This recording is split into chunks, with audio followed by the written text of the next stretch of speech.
Hi, everybody. Thank you for joining us. I appreciate you taking your time here. So does Aaron, for that matter. Hello, I'm Frank Stanisci of Candid Frank Live. Well, you'll find us airing our views here on the Spanglish World Network on Zingo TV, channel 250. Please remember to download the Zingo TV app at the respective app stores for iOS and Android devices. While you download, make sure you rate and leave a comment.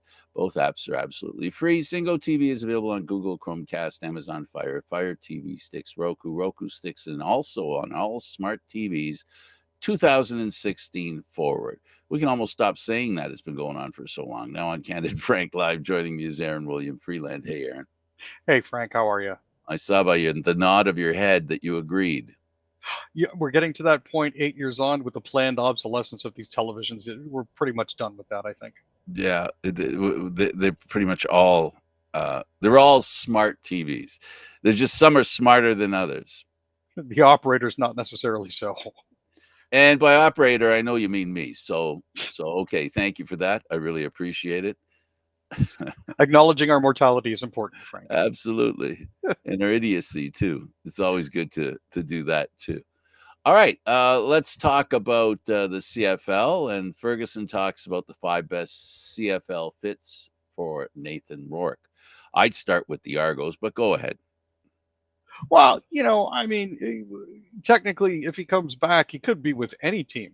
I mean, it's not just restricted to, his old team. So he very well could be with the Argonauts, if, things go the right way.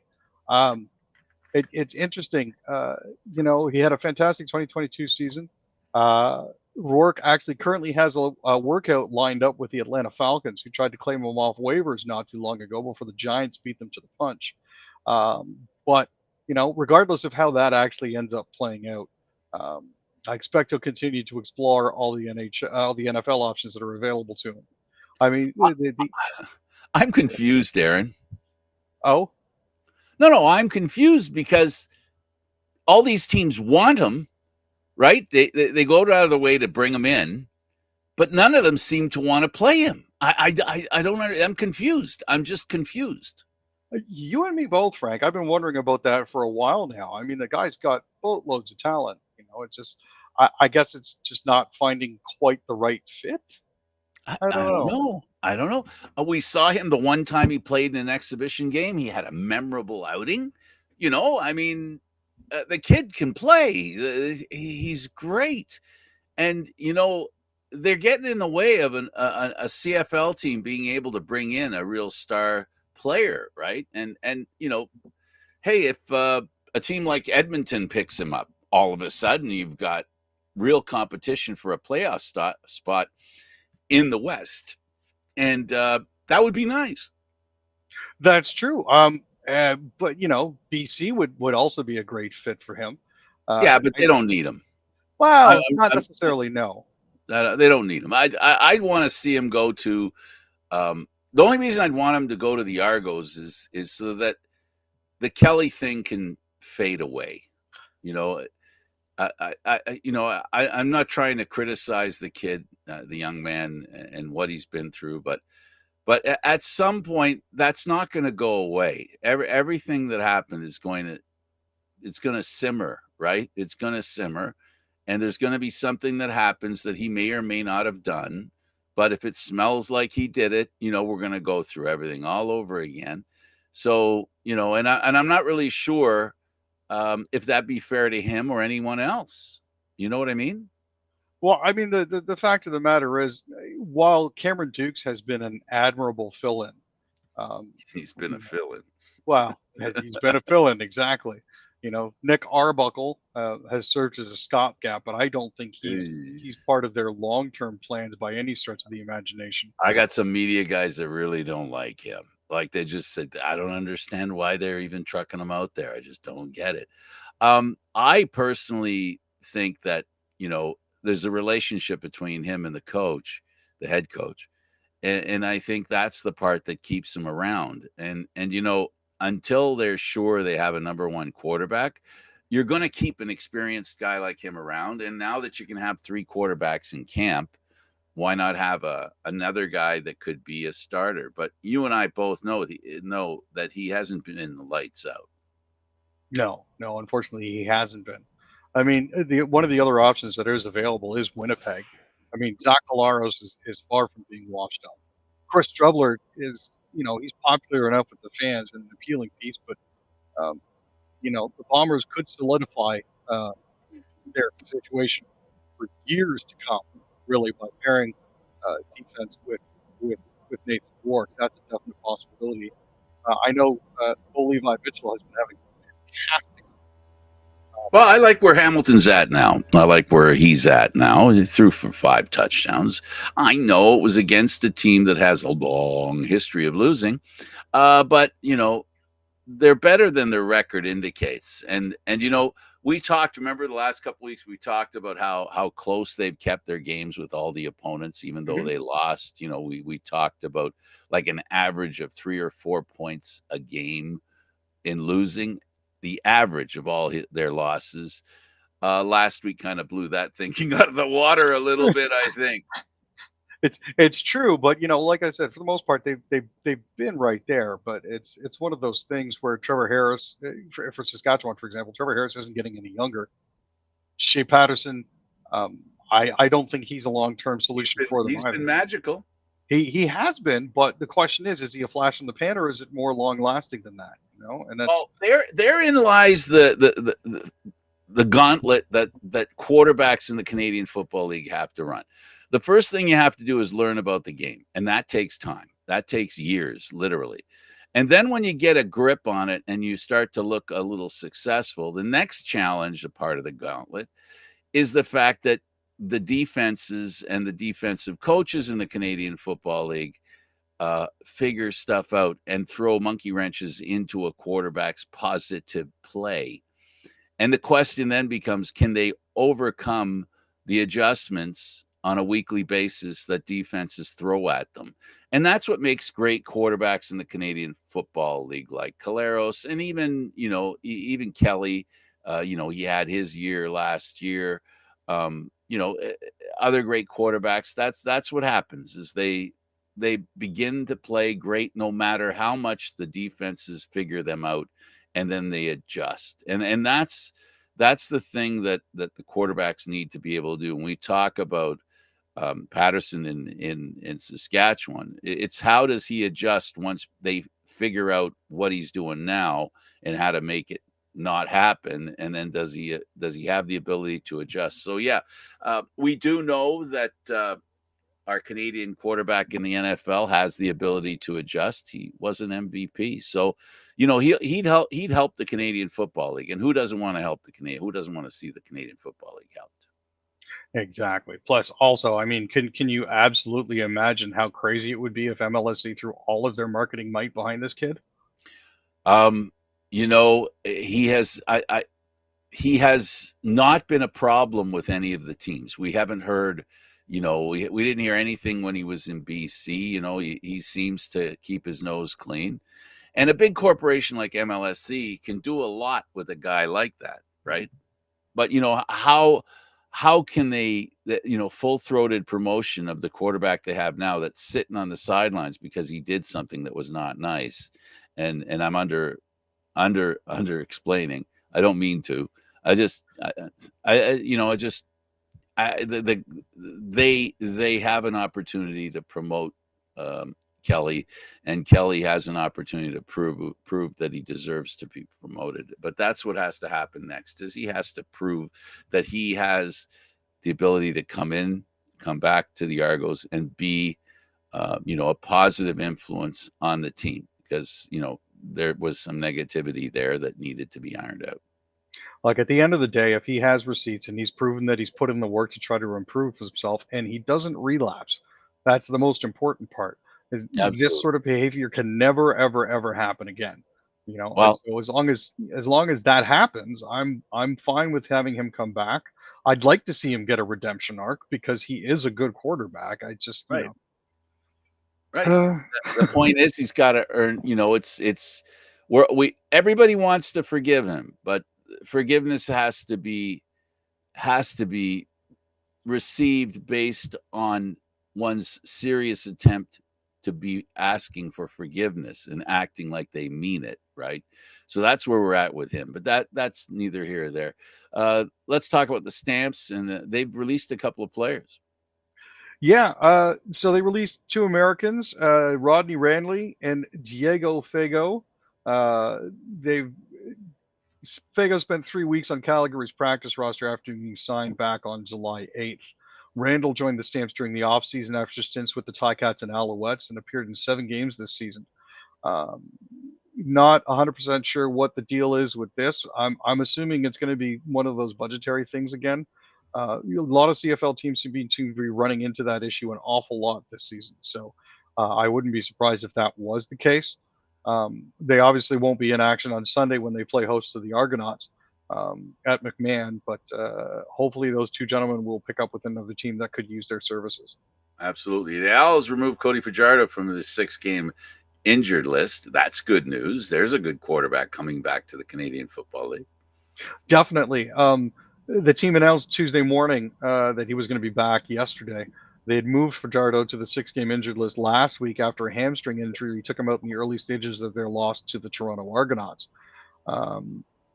Now, the Alouettes won their one game without Fajardo in action, thanks in large play to Davis Alexander.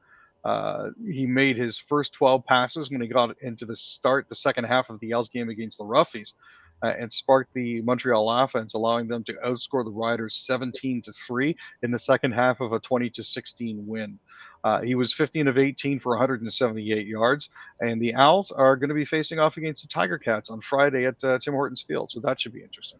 Yeah, and this is a rejuvenated Hamilton Tiger Cat team playing Grey Cup champ. So it's going to be interesting. Going to be very interesting. That'll be a great game to check out.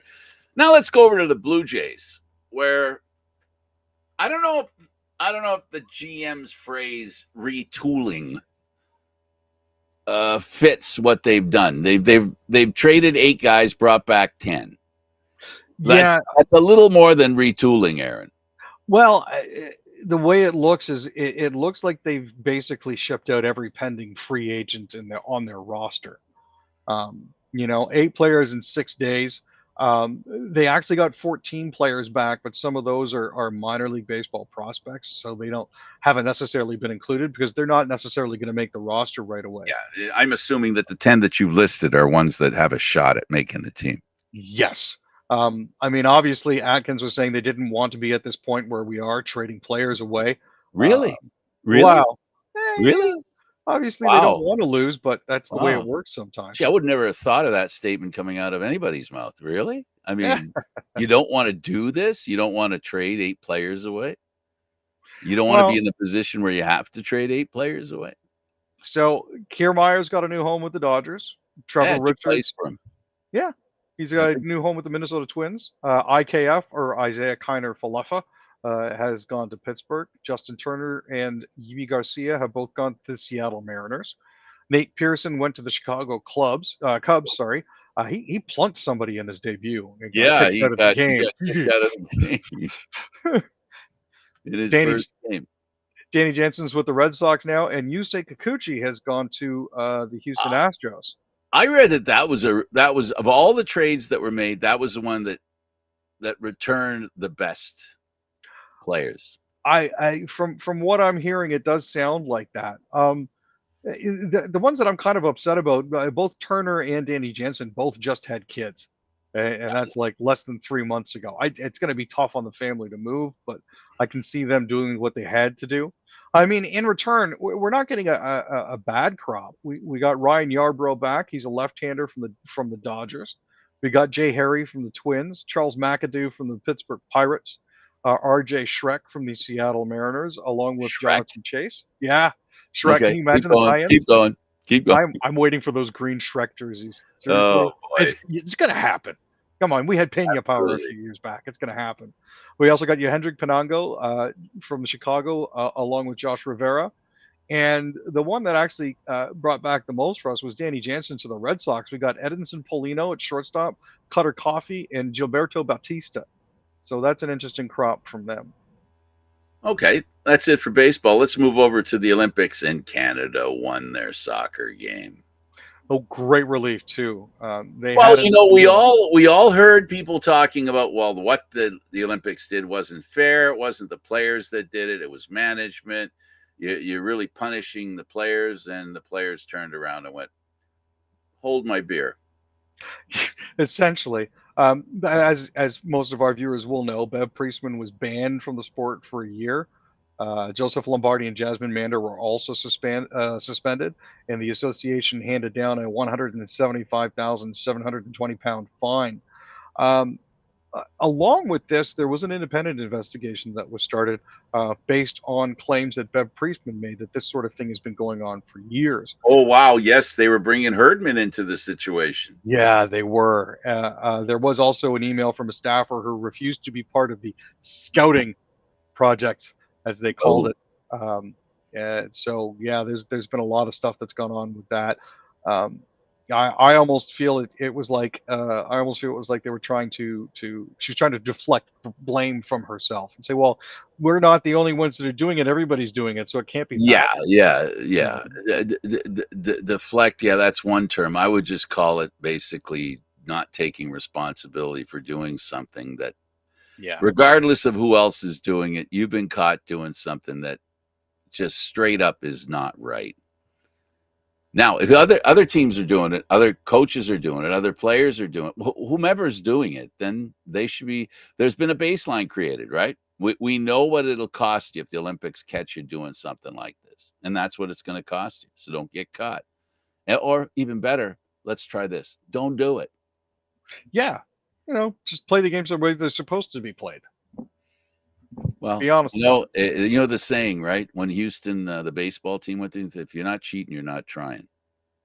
That was the phrase that they used to kind of say, well, if you're not cheating, you're not trying. And it's only cheating if you get caught. Yeah. No, it's always cheating. It's just a question of whether you get caught. They're not getting away with that. Cheating is cheating, and you know what? We've developed a society that actually believes that statement. It's like that statement where greed is good, right? Is it good? Like, is greed good? There you go. Well, that's the same thing. Cheating, greed, is it all good? It depends who's doing the cheating. If your people are doing it's I always attribute it to the same thing as in hockey when you have your fighter, their fighter, and everybody goes, well, my fighter better beat the crap out of their fighter. Well, if our fighter does it, it's justified. If their fighter does it, he's a goon. That's you underlined the statement that I was trying to make. Thank you for doing that. All right, let's talk about the Dutch and oh boy. Yeah, this is a difficult situation. Speaking of scandals, one of their beach volleyball players, Steven van de Velde, was convicted of raping a 12-year-old British girl when he was 19. Now, the Dutch Olympic team basically said, "Yeah, we're hiding him. We want him to do his sport as best as possible at a tournament that he qualified for." He was sentenced in 2016 to 4 years in prison on 3 counts of raping a child that he had met on Facebook. The fans showed their displeasure by roundly booing him when he got onto his first match. He and his partner, Matthew Immers, eventually lost that game to Italy. But instead of being made available after the game, Van de Velde was ushered away by 3 security guards, leaving Immers and Van Vliet to face more than 50 journalists. So it's one of those where good at sports is doing a lot of heavy lifting again to excuse basically inexcusable behavior. Yeah, well, which is unfortunate. Absolutely. Let's move on to the speed demon, a goddess, Summer McIntosh. Great Canadian swimmer. Absolutely fantastic. She's going to have a chance to add a second gold medal tonight, I believe. She ended up winning her 400-meter IM race, which was absolutely fantastic. And, at only 17 years of age, the only place for her to go is up. So, she's been absolutely, she's basically a cardiovascular mutant when it comes right down to it. One of the good ones. She's been putting in the work year after year after year, and it's just really good to see her finally reaping the rewards.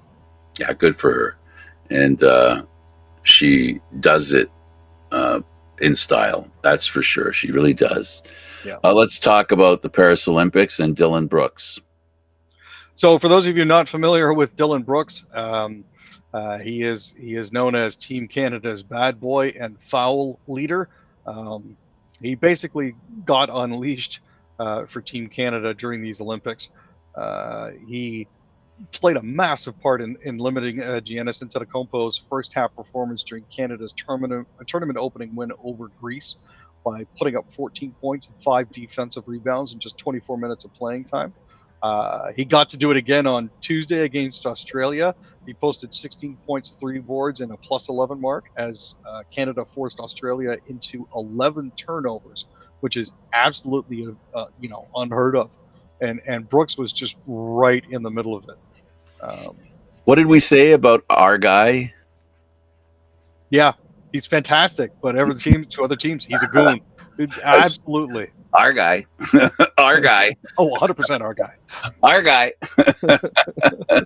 Okay, we shouldn't be laughing about that, but what the heck? He's Canadian. So, let's talk about Canada soccer. Their appeal didn't work. We talked a little bit about the Canadian women's team. The appeal didn't happen. It's irrelevant. The new news that they won makes that irrelevant, and that they've proven that they're better than the punishment. And bear that in mind. The punishment was very severe, and they didn't make it impossible for them to get into the next, to keep going, right? But they made it difficult, and this team rose to that height they needed to. 3 straight victories. Yep. And this is a team that knows all about winning when you have to win, and knows about the expression backs against the wall. They've done it before. They're being given an opportunity to do it again. But yeah, they basically dismissed it this morning, saying the applicants sought a decision from the CAS ad hoc division, either canceling or reducing the points deductions imposed by FIFA. But they decided, no, we're going to let that stand. You guys can play your way out of it, and they did. Yeah. Coco Gauff lost. There was a little controversy in this one as well. She was upset with the chair umpire, who she felt called the ball out before it actually hit the court. And as a result of the umpire calling out too early, she missed the shot, which ended up spoiling that set for her.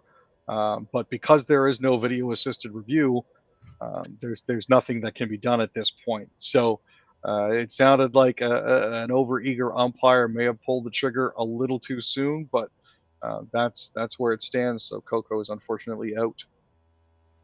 What does pineapple on pizza have to do with the Olympics, Aaron?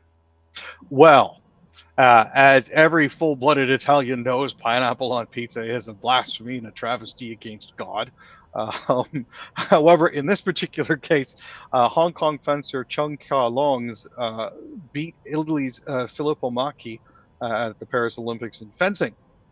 And the Italians were claiming that they should have won, and the Hong Kong supporters were like, well, we're just going to have a whole bunch of pineapple in our pizza to celebrate. So, yeah, to you guys. I'm okay with pineapple on pizza, but that's a lot of hot peppers that have to be part of the equation. No, and that's fair. I can certainly agree even with jalapenos. I'm a big fan actually of pineapple with olives because the sweet and the salty balance Yeah. each other. So And in my case, I agree with the olives, but I also believe the heat is really good with the pineapples. But that's just one of those things. Okay, so Grinder is making itself unavailable at the Olympics. This is it's not necessarily what you might think. I know that Grinder crashed at the last Republican National Convention. It was being so abused, but that is different. Grinder has turned off location services in the Olympic Village in order to protect athletes' privacy. After some app users posted to social media last week, they were not able to use the Explore function to find other profiles in their area. Grinder confirmed in a blog post that it had disabled its location-based features for the Olympic Village, where competing athletes were staying in Paris. Their reasoning was, if an athlete is not out or comes from a country where being LGBTQ+ is dangerous or illegal, Grinder can put them at risk, sorry, of being outed by curious individuals who may try to identify and expose them on the app. Absolutely. So I understand them doing that. Also, you're competing. You shouldn't be having sex anyways. It's bad for your performance. Stop. Every Grey Cup, I every Grey Cup. I'm sorry. I tried to keep Always it the nice. question: how do you feel about the players having sex before the Grey Cup? It's always the question, and it's actually the one the reporters they argue over. No, they don't argue. They debate who will ask the question because it's a question that has to be asked. Let's go to Formula One, and apparently Williams has made a signing. Yeah, there has been a lot of speculation with Carlos Sainz's ride because he's out and Lewis Hamilton is in. So heading into silly season, shortly after the last race at Spa, the news broke that Carlos will be racing alongside Alex Albon for Williams Racing for 2025 and into the new F1 regulations era in 2026. Williams also said that they want to thank Logan Sargent for his hard work and dedication over the past 2 years. He became the first U.S. driver to score a point in 30 years when he finished 10th in Austin last year. Good for him. Oh, yeah. No, it's absolutely fantastic. But Williams has always preached that in order to develop properly, they need to bring in somebody with proven race pedigree. Sainz has 3 victories, 23 podiums, and more than 1,100 career points, and is 5th in this season's championship standings, which is only going to help Alex Albon. Staying in Formula One, Alpine has a new principal, and I don't mean a teacher principal. No, Alpine Racing. Alpine is a subdivision of Renault. They're the ones with the fancy blue and pink cars this year. Have decided that High Tech Racing is going to be joining their stable in the parsonage of Oliver Oakes. He is going to be replacing Bruno Famin, who is departing just after a year in the role at Alpine. Now, this is Oakes' first job in Formula One, but he brings with him a wealth of racing experience as well as engineering know-how. So things are looking slightly more positive for Alpine going forward. Tell me about Red Bull and some of the decisions they're making staying in Formula One. Yeah, Red Bull are going to be sticking with Sergio Perez. They made this announcement shortly after the summer break started. Perez has been having, for those of you who watch, a bit of a difficult time. So they said that, well, we're going to be continuing with the same lineup going forward. Helmut Marko said that he was disappointed with the way that Perez had been driving, especially his performance at Spa. And Christian Horner has described Perez's form as unsustainable.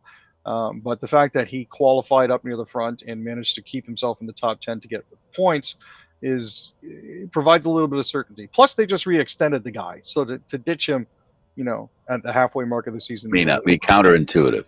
Yeah, exactly.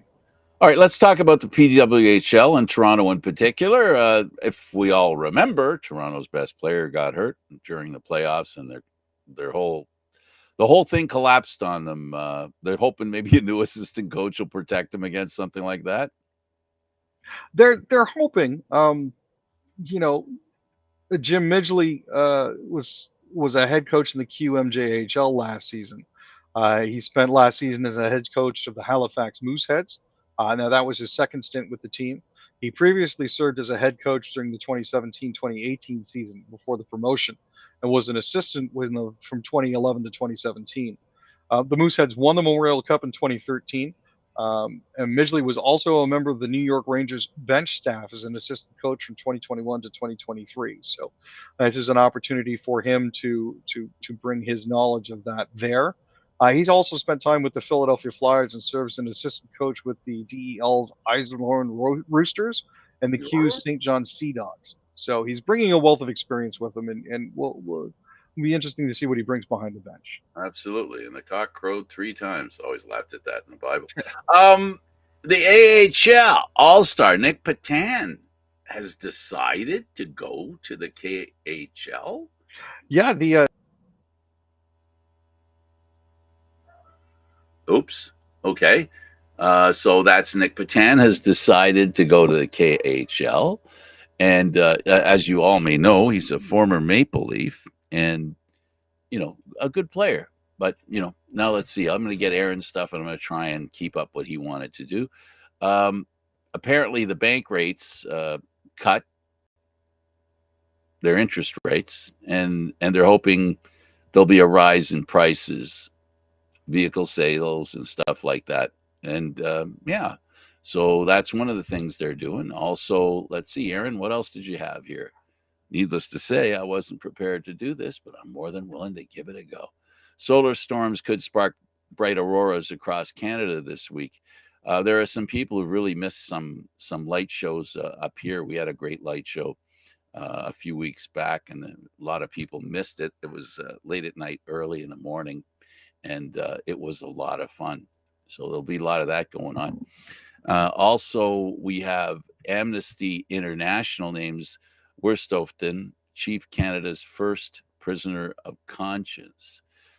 Amnesty International called for the release of First Nations chief who is serving 2 months of house arrest Wednesday, naming him Canada's first prisoner of conscience. And by that they mean let him go. He's not, it's that old story about, I don't know if you've heard the term.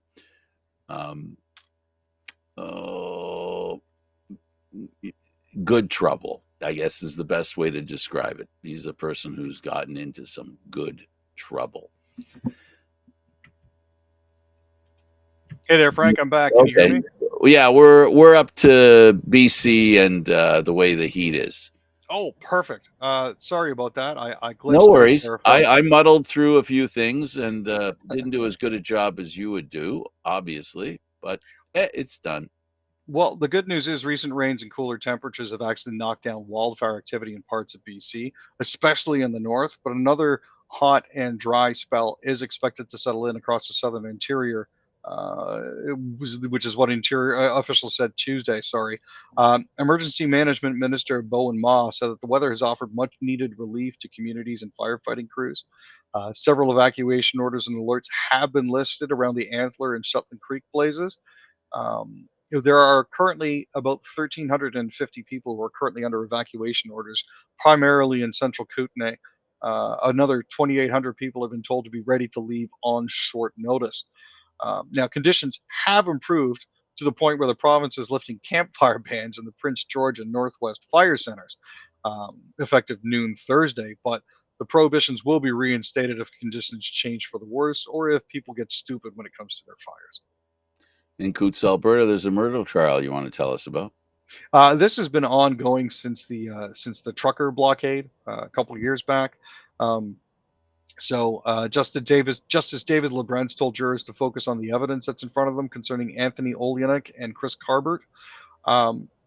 I don't think it really helps the defense's situation when one of their lawyers actually called one of them a little bit of a nut bar, but mostly harmless.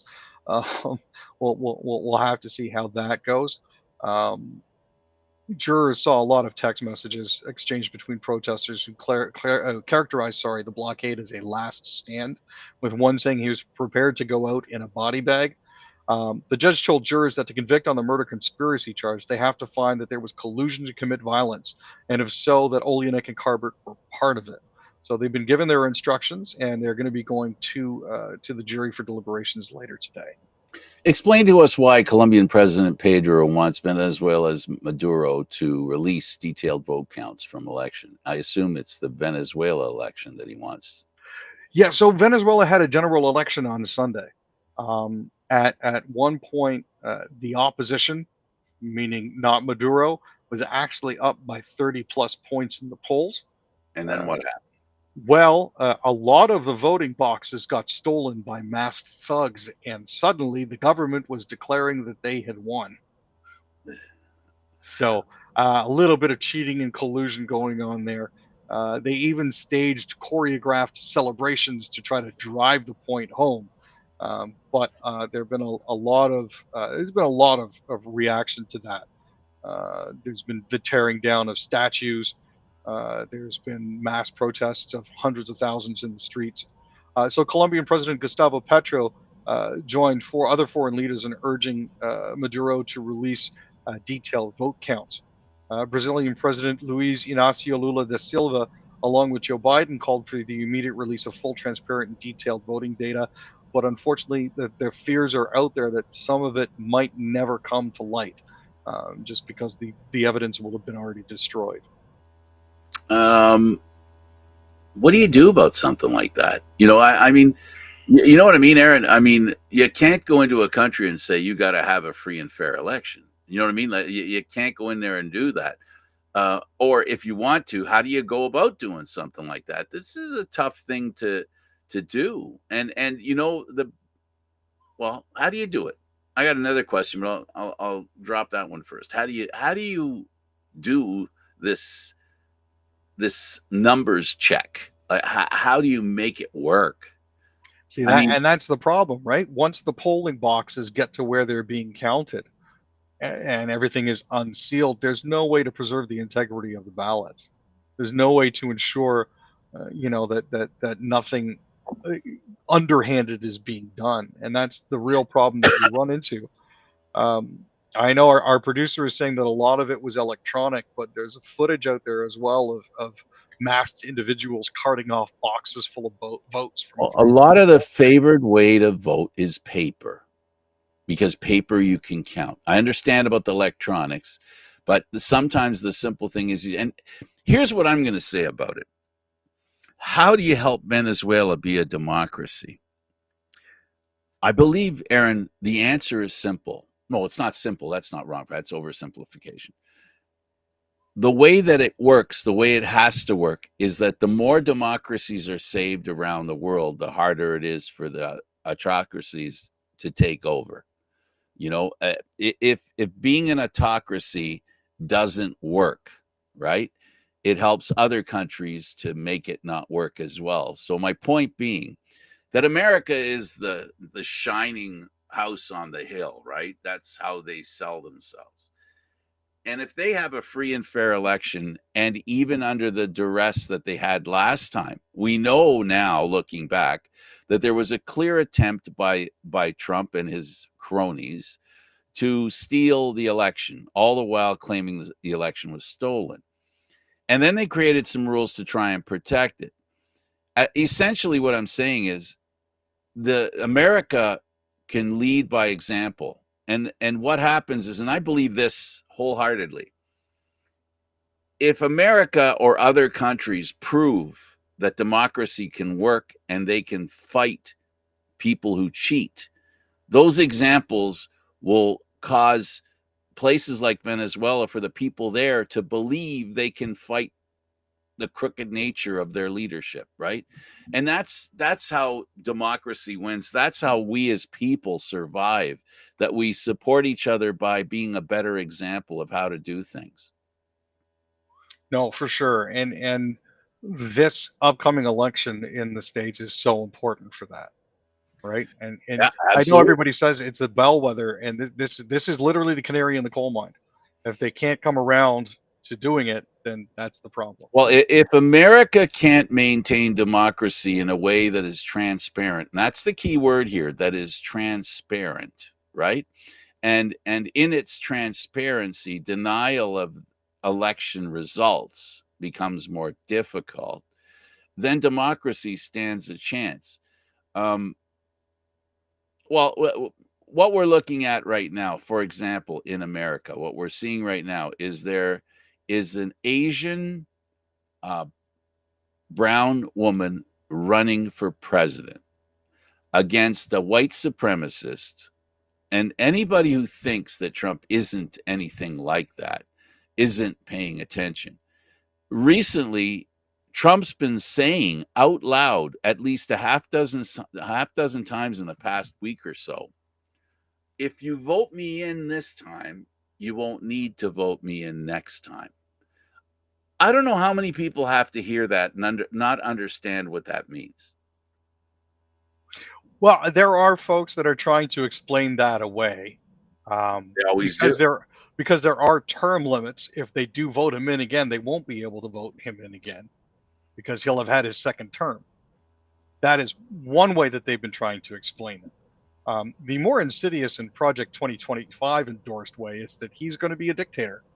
He's going to take over if he gets into power again and change the rules so that nobody will ever have to vote ever again. They're talking about removing tens of thousands of employees that make the government work and replace them with people who only serve Donald Trump.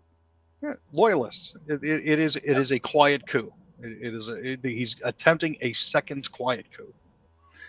So what's happening as well is when he says that stuff, Aaron, I really do find it crazy. You know what? I'll use the word the Democrats like using now when it comes to Trump and his cohort. It's really weird. And they're really weird with what they're doing. It's weird. It doesn't make sense. But, you know, the weirdness doesn't scare some people. The weirdness, there are people out there who gravitate to the weirdness. That is true. There are people that are drawn to it, and I am at a loss as to explain how that cult of personality actually works, because it makes no sense to me whatsoever. I don't understand how, in the face of all of his massive contradictions, he continues to be popular. Well, if you believe as the majority, and you believe you are the majority, and if you believe that you are entitled to be, you know, that you've got your Christian nationalists that support Trump, that believe that their way is the best way, and the only reason they're not in control right now is because of all the illegal people that have come to the country and the rights that have been given to people who really should never have been given those rights. Because that's what the going back is all about that Kamala Harris talks about. No, it's very true. You know, this is, and again, like I said before, this is a watershed moment for basically for governments and for democracy. If America can pull themselves out of this, this is proof positive that democracy is a viable experiment and it can keep going. Here's the thing about Russia, and they're not a democracy. They're clearly not a democracy. They've become a country at war, trying to, I don't know, reinvent previous glory, right? And what they've learned in that situation, because that's what'll happen, is that there are going to be sacrifices made. People are going to die. Young men are going to go to war to defend, basically, aggression that is not part of how we want this world to be, right? We want everybody to feel safe and not under attack.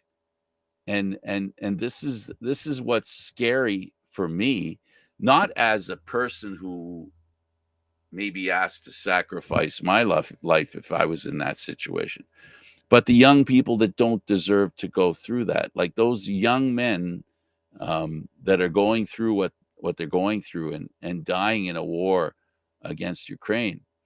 I worry about them. People need to really understand that there are people dying because of his power grab. And I'm not mentioning the ones in Ukraine. I'm only trying to point out that even he, as the aggressor, has his people and he's using them as cannon fodder.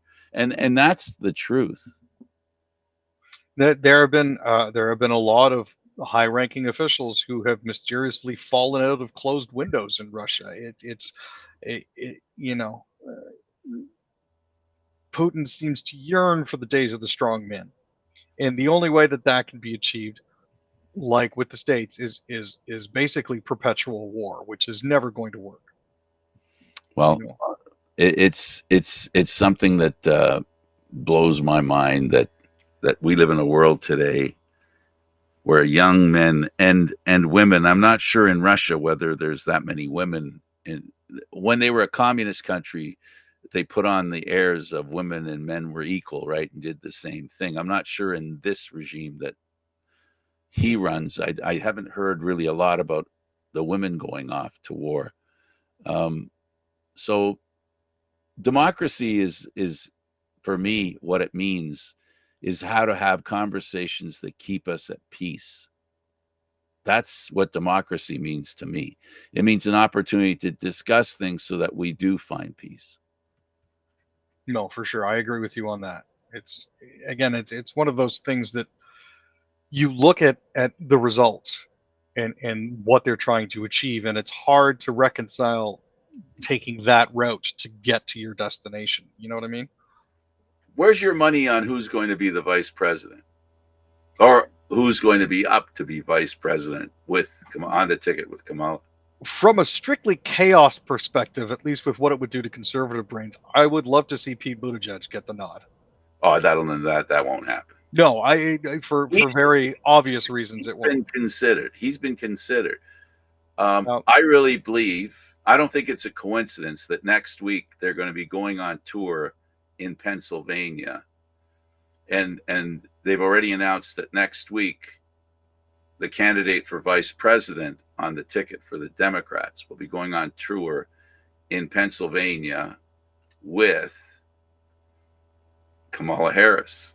And I'm just wondering whether it's a coincidence. There's a governor in Pennsylvania that has been very active and very boisterous in his speeches. I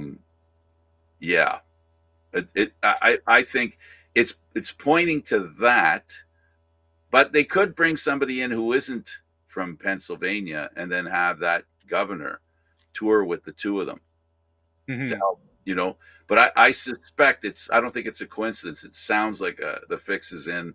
It sounds like the governor of Pennsylvania is going to be, so it'll be interesting. So we're talking about Josh Shapiro here, correct? Of course we are.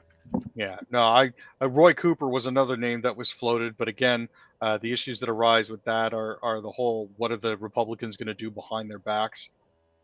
Mark Kelly has also been floated from Arizona. Andy Beshear from Kentucky has also been floated as a possible candidate.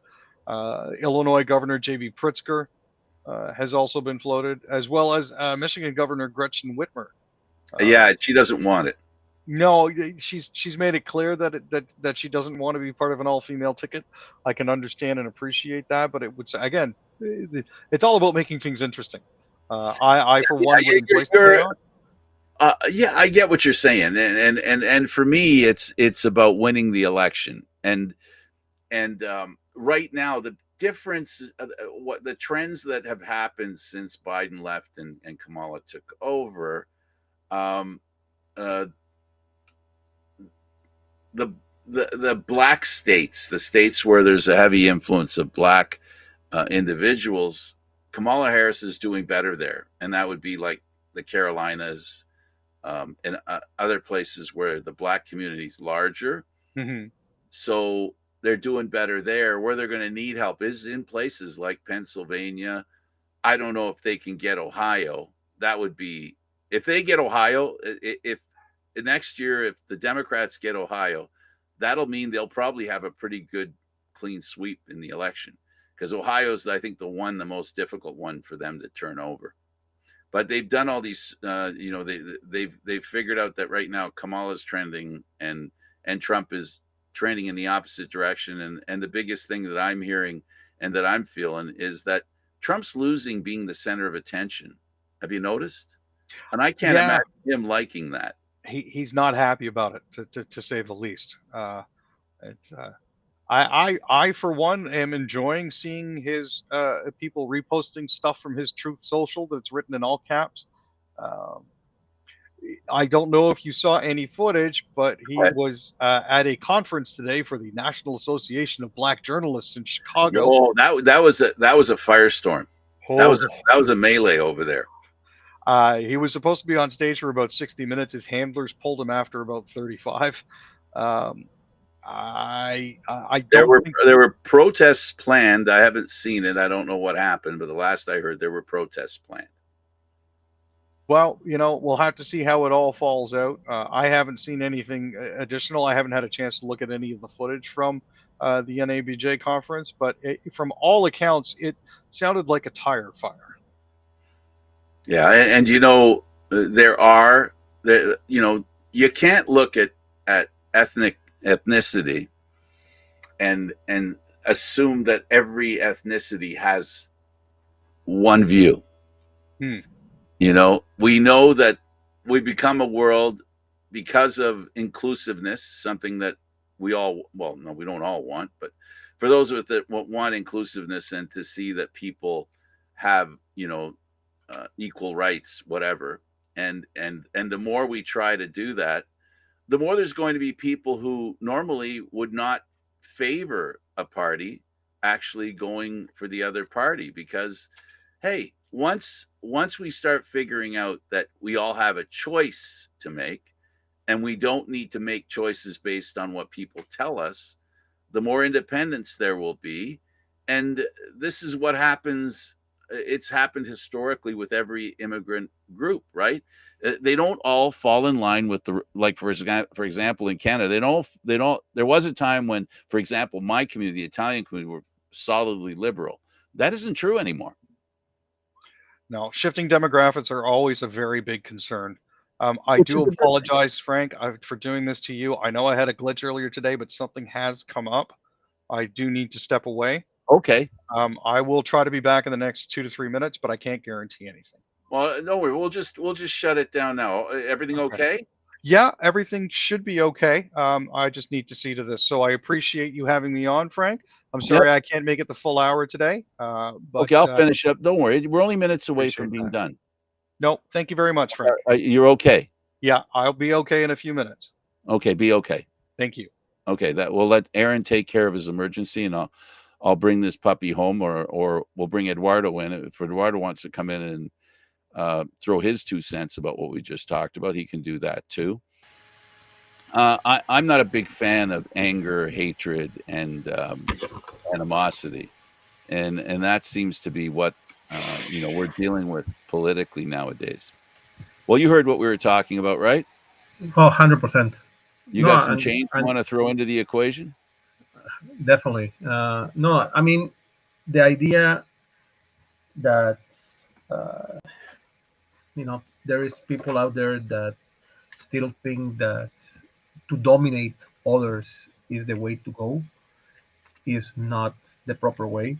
Is not the proper way for any government, any country to be run like that. And it's sad to say that uh, a person of the stature of Donald Trump is has reverted to those type of scenarios because yes, everyone knew that he was a very underhanded businessman, but there's one thing there's a very different thing between being a businessman and running a country.